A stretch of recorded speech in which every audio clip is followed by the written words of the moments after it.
Die Geschichte des Kängurus Rufus hätte sehr traurig enden können, wenn ihn die Menschen im Alter von 8 Monaten nicht gerettet hätten. Der verwaiste Känguru-Junge wurde von einem Ranger gerettet und landete bald im Patch Kangaroo Sanctuary, einem Zufluchtsort für Kängurus in Boston. Die Besitzer des Zufluchtsorts, Kim und Neil Haywood, stimmten zu, das Jungtier unter ihre Obhut zu nehmen. Das Patch Kangaroo Sanctuary ist auf die Hilfe von Kängurus spezialisiert, die durch Verletzungen oder den Verlust ihrer Mutter in Not geraten sind. Hier erhalten die Tiere die notwendige medizinische Versorgung und Pflege. Das Hauptziel des Zufluchtsorts ist es, die Kängurus auf die Rückkehr in die Wildnis vorzubereiten. Einige, wie Rufus, bleiben jedoch aufgrund ihrer Unfähigkeit, sich an das Leben in der natürlichen Umgebung anzupassen, für immer im Zufluchtsort. Kim und Neil schaffen für solche Kängurus komfortable Bedingungen, damit sie sich sicher fühlen und glücklich sind. Von Anfang an zeigte Rufus ungewöhnliche Charakterzüge.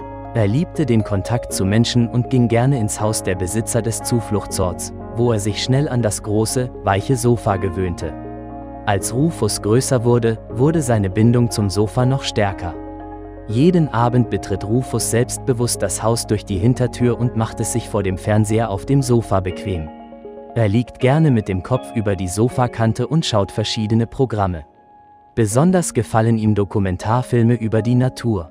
Er reagiert sogar aktiv auf die Geräusche von Tieren auf dem Bildschirm, als würde er das Geschehen diskutieren. Kim und Neil haben mehrmals versucht, Rufus an einem anderen Ort zum Schlafen zu bringen, aber ohne Erfolg. Das Ehepaar bot ihm sogar Trauben und andere Leckereien an, um ihn vom Sofa zu locken, aber Rufus fraß listig die Leckereien und kam sofort zurück. Ein lustiges Video, in dem Rufus sich gegen die Versuche sträubt, ihn zum Schlafen zu bringen, zeigt, wie er seinen Kopf ins Sofa steckt und sich hartnäckig weigert, zu gehen. Im Laufe der Zeit haben die Haywoods akzeptiert, dass der zentrale Platz auf dem Sofa Rufus gehört. Sie begannen einfach, sich zu verschieben, um ihm Platz zu machen. Zum Schutz des Sofas vor Beschädigungen decken sie es mit einem speziellen Bezug ab. Rufus wiegt etwa 60 Kilogramm und schubst seine Besitzer manchmal sanft, wenn sie sich zu nah setzen. Wenn es auf dem Sofa wirklich eng wird, beginnt Rufus, seine menschlichen Eltern und Gäste vorsichtig, aber bestimmt zu drängen, um es sich bequemer zu machen. Trotzdem lieben Kim und Neil ihr Haustier und sind bereit, ihr eigenes Wohlbefinden für ihn zu opfern. Sie warnen die Gäste sogar, dass der Platz auf dem Sofa besetzt ist. Ihr ungewöhnliches Haustier, neben dem Fernsehen, liebt es, mit Plüschtieren zu spielen. Er bringt sie auf das Sofa und umarmt sie beim Schlafen.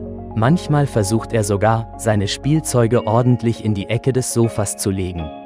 Dieses Schauspiel zaubert allen, die es sehen, ein Lächeln ins Gesicht. Die Geschichte von Rufus und seiner erstaunlichen Bindung an das Sofa ist im Internet sehr populär geworden.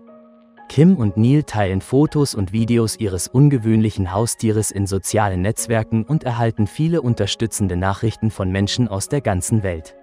Viele Menschen verfolgen Rufus' Abenteuer und bewundern die Fürsorge der Haywoods für ihn.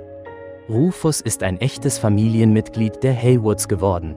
Seine Anwesenheit macht jeden Tag besonders und voller Freude.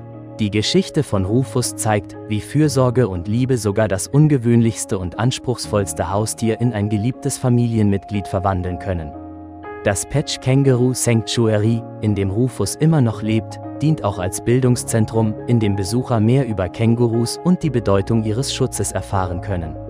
Kim und Neil nutzen oft die ungewöhnliche Geschichte von Rufus, um die Aufmerksamkeit der Öffentlichkeit auf die Probleme der Wildnis und die Notwendigkeit des Schutzes natürlicher Ressourcen zu lenken.